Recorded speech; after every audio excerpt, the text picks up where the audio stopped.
Endileyli, Aydemir, hoş geldin. Sağ ol kardeşim, sağ ol. Kökten düştün mü, yerden çıktın mı? Kök büyük. Yer bu sakattı. Atlanmak Endireydin. At duvardı. Tarıkıda.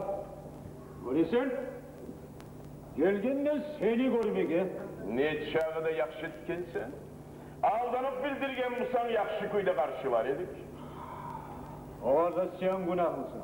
Sen gelmen geçim, hayır. Çıkzakta başka senin elliğinle benim elliğim artık olsa tugul dürtteken tugul.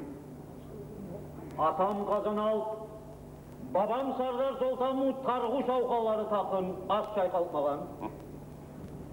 Men ne seni imik beymem.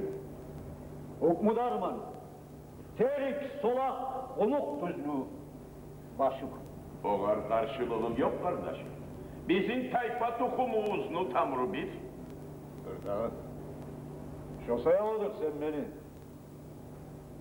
Harite beregenin, kayık sıtakanın, sen Orus paçanı kurursan. Kırım Han'ın sözüne tınlaysan. Kırım Han'ı bu surma. Orus yatlı paçası vursa gavur. Dinini, adatını unutup haçka kullukçusan. Yenili söyleyi durma.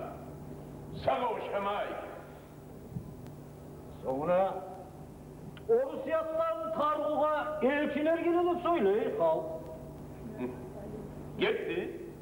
Knyaz Valinski'ni gözleydi. Padişah mılan, arasıyı mılan, dostluk tutması yemez. Men umuk elini şavkalıman. Meni halkıma necik yakşımısa şu yorukta iş göremen. Fitneçilikli koyumuz. Eğer de biz taza musulmanlarımsa Türkiye'nin sultanına ve Kırımlı kanına iriye bolup umuk elimizde İslam dinini tamurların bekleştireyim. Sarı Orus'a, gavurlağa dönüp kalmasak da yarar ayağı aziz kardeşim. Sen münafık yola düşensin.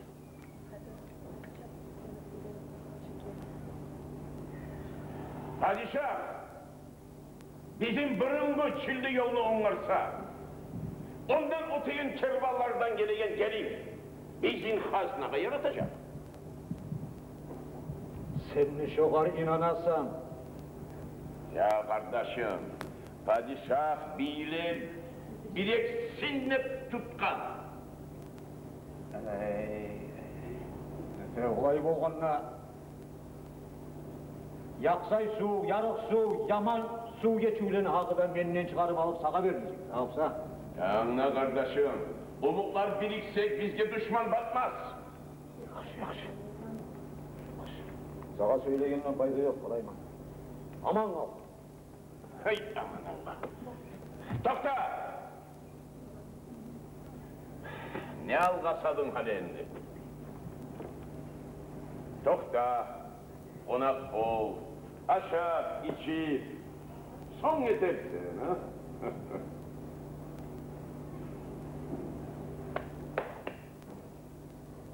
Oğlum ulan, uyumak aşama degen.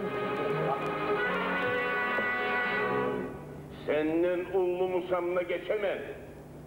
Yolun yol olsun kardeşim. Allah adaştırmasın seni. Ama hukmunumsa bizge kökteki Allah keser. Kardeş, buna harap. Targu, umutlu temin koşu olacak. Kepi izni bızmağız. Amin. Babacak. Allahümme amin. Ne volkan? Oğlum olay işe bakalım.